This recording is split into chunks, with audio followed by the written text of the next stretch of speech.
So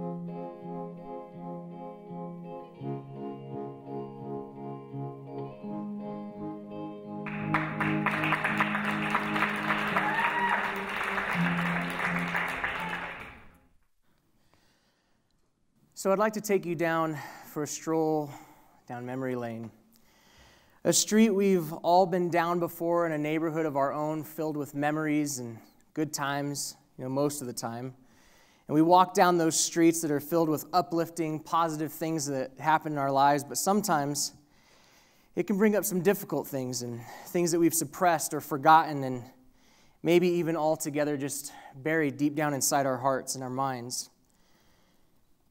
Some of these memories reproduce feelings of pain, sorrow, anxiety, depression, loneliness, darkness, and even negativity. In fact, my recent stroll down memory lane hasn't exactly been a positive one, and it's one that I've lost some sleep over recently while revisiting some hard times as a broken teenager.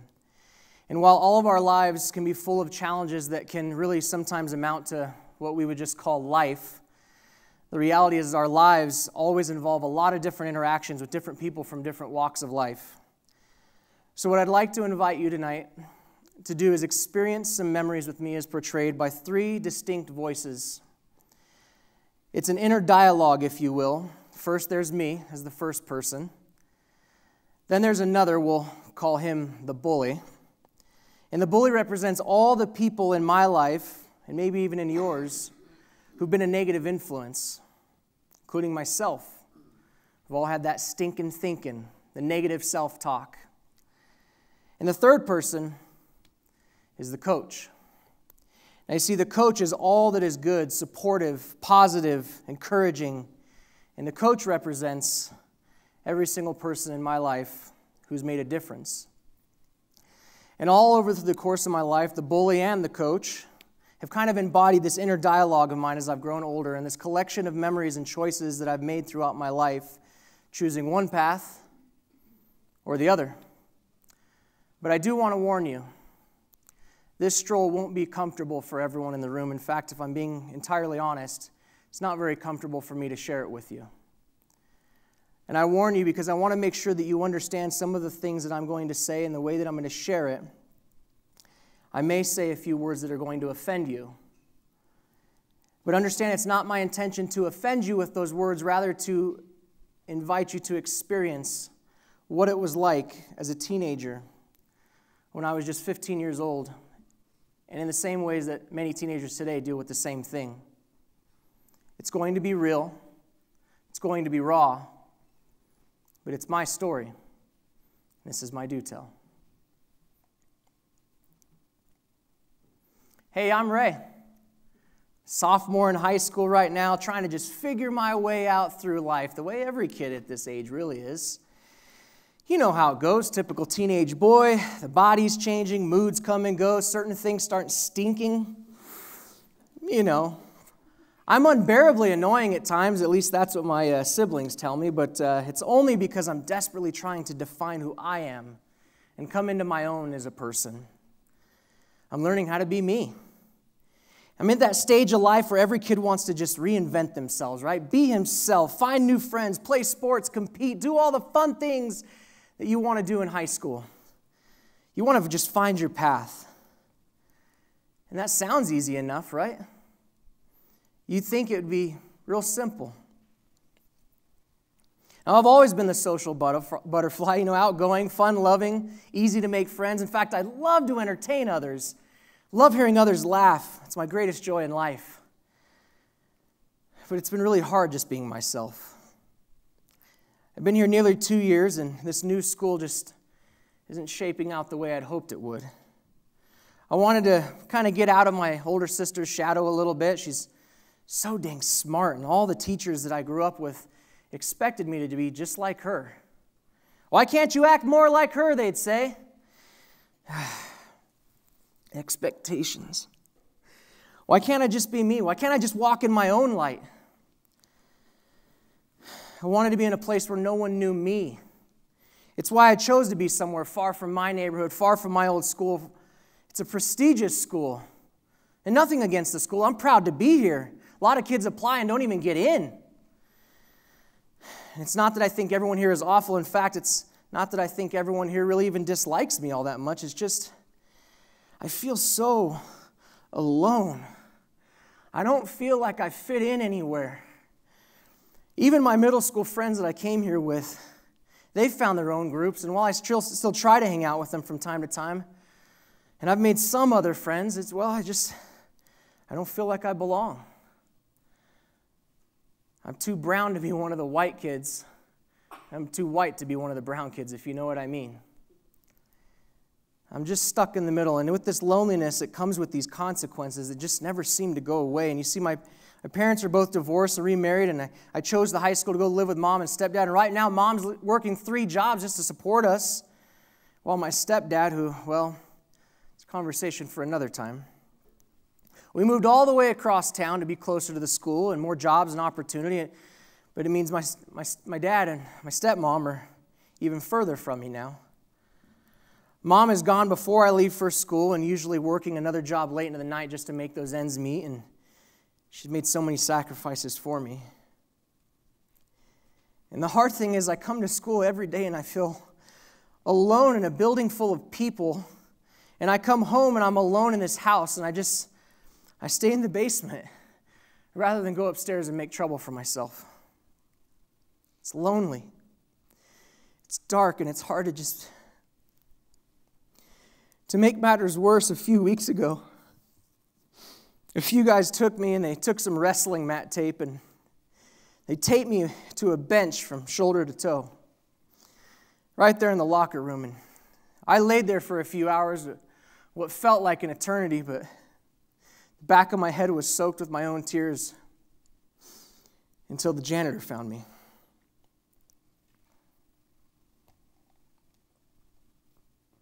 Hey, I'm what you'd call the bully. I represent all those in your life who've been negative. They put you down, they're naysayers, and I'm that little voice in your head telling you all the time, you're just not quite good enough. That's me.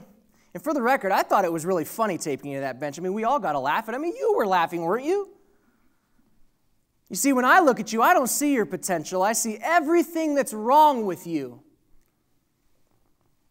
I'm quick to point it out. I'll crack a joke, make fun of your appearance. Whatever I can think of in the moment, it gives me a laugh, gives the rest of the boys a real good laugh too. But you know what? We're just boys being boys. We're just having a good time. It's all in good fun. It's not that we don't like you, man. We're just having fun at your expense. I'm here to fill your head and your heart with all the negativity in your life. And sometimes I have nothing better to say. In fact, I pride myself in being the one that's in your life and that voice of negativity, here to remind you just how lonely and unworthy you really are. And I'll be the first to agree and the first to say it. You don't belong here.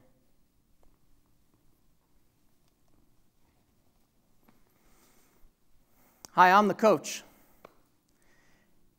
And I'm here to tell you, you can drown out all that other noise.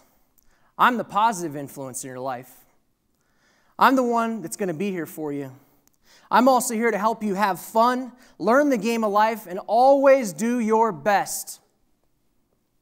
There's so much to be happy and grateful for in this life. I'm your voice of encouragement. I'm your voice of reason. And you know what? When necessary, I'm going to be the voice of discipline to put you back on the right track. I'm here because even when you feel alone, when you're at your worst, I'm the one who will bring light to your darkness. I am the one who will bring hope to your hopelessness. And if need be, I'll pick you up off the floor and I'll embrace you and hold you tight.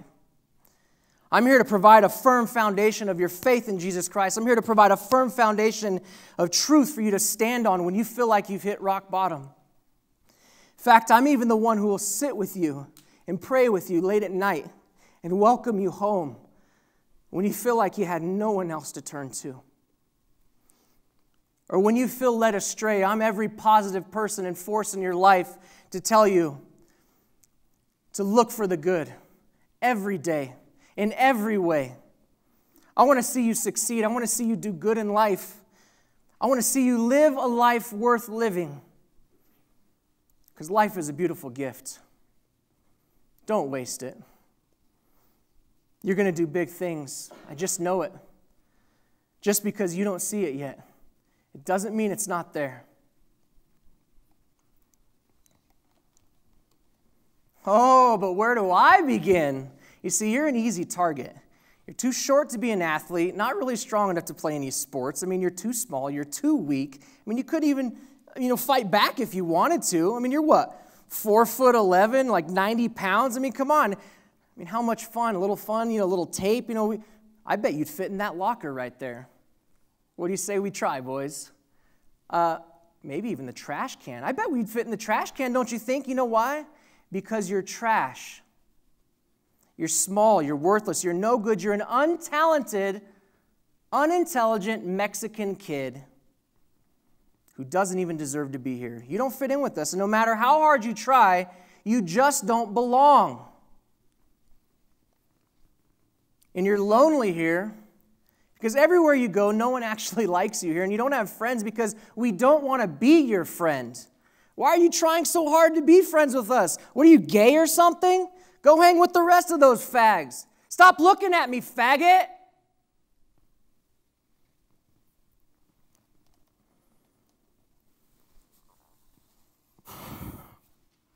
I made a mistake coming here. They're right. I'm not smart enough. I'm not good enough. I'm not athletic enough. I'm not talented enough. Why don't I fit in here? I don't belong here. My grades are suffering. Why can't I focus? Why can't I just be better? I came here to be my own person. I used to get decent enough grades, but now I'm failing 3 classes. God, what's my dad going to say? My mom's going to be disappointed in me. I've let everyone down. They're both working so hard to even pay for this damn school. And here I am messing it all up. Maybe none of this is worth it. Maybe they're right. Maybe I am just a dumb Mexican kid. Why even try? I don't have any friends. I'm really trying to make friends. I am. Why do they keep making those comments to me? What did I do to them? They don't even know me. They haven't even tried to get to know me. What am I doing wrong? Why can't I make it here? I'd be better off just leaving this school, or worse. If this is what life is going to be, I don't even want to live it.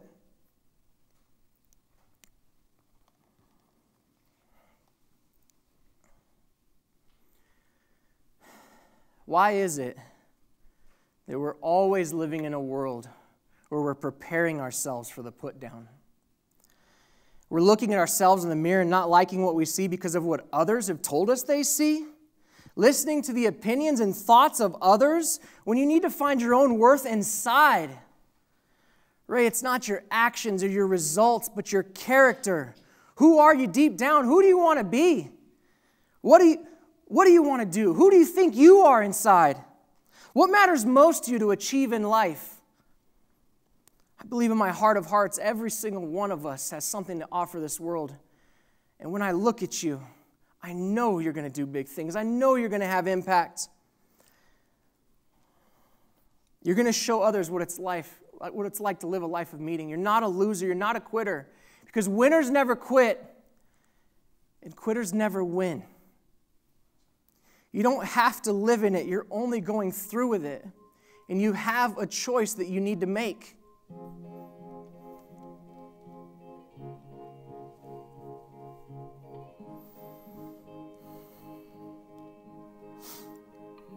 Dear Mom and Dad, I want you to know that it's not your fault. You loved me and I felt your love. I just didn't feel it from anywhere else in the world. I just really don't want to be here anymore. Not at this school and not here at all. It's just too damn hard. I've let you down and I'm sorry for that. But I think maybe this life was just a little bit too much for me. I'm sorry I didn't do all the things I know I said I would and I could, but the fact is I'm just really lonely and it's a dark place I'm in right now. I don't think I'll ever get out. And I don't think anyone will notice anyway. Besides, who really cares if one more light goes out in the sky of 1,000,000 stars?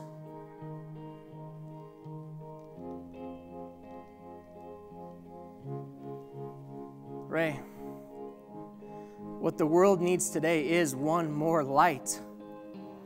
I can't say I know what you're going through because I don't. But I know I'm going to miss you. And if you're talking about just leaving this school, I get it. I understand. It's not the right place for you. You got to get out. You got to remove the negativity. But if you mean something else, I want you to listen to me right now. I would miss you. I see you. And I believe someday you're going to do big things. You're going to make an impact. You're going to speak life into others. And this world is hard enough.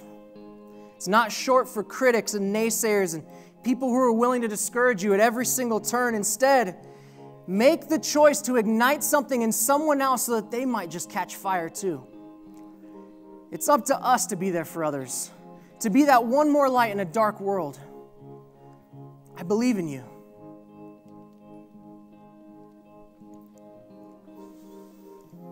You see, negativity is a disease that tells its victims that you are not loved, you are not enough, that you are not worthy, and it affects people every single day.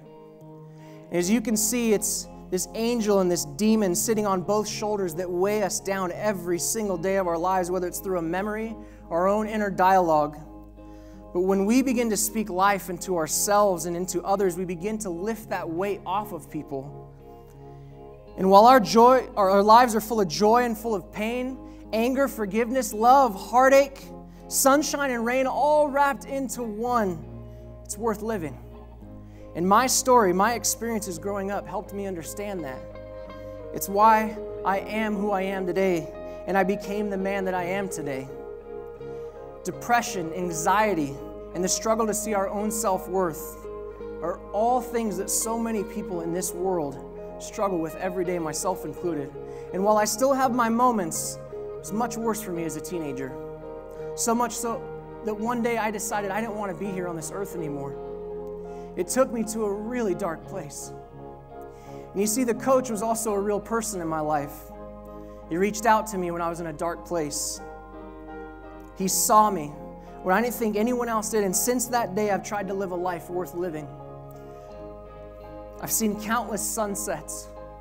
I've woken up early to watch the sunrise, and I've stayed up all night to see them too, sometimes unintentionally.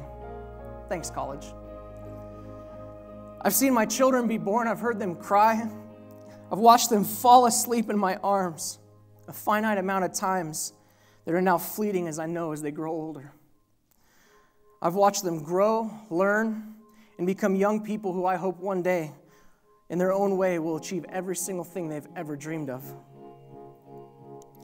I've watched my wife open her eyes from a restful night's sleep, and I've watched her drift off into the night. I've gained and lost friends and family, and I've cried for them, with them, and over them. I've bled for them, I've fought for them, I've showed up for them, I've even honored them at their highest and lowest points. All of that to say, I've tried to be one more light in the world because of this man. Coach Joseph Michael Lechuga, you saved my life. And I'm here today because you said you'd miss me, because you said you'd hate to see me go. You reminded me that there's more to life that's just in front of us in that one little moment, that even our darkest hour is still just 60 minutes long, and it's always followed by a beautiful sunrise after a long night. So as I thought about my story and how I could honor my coach and what I could say, my eyes have often filled with tears, but I'm so profoundly lucky and blessed to have lived the life I've lived so far. 5 years after this picture was taken, he died of a brain tumor. 5 years after he handed me that letter to put on my Letterman's jacket. I'm now two years older than he was when he passed away. The coach is the reason I am here today. And the coach is the reason why I'm a coach. And he's the reason why I'm a youth pastor today, and I work with youth every turn that I can so that I can be one more light in someone else's life, so that I know I will have lived a meaningful life. And if I can remind every single person here tonight that this life is worth living.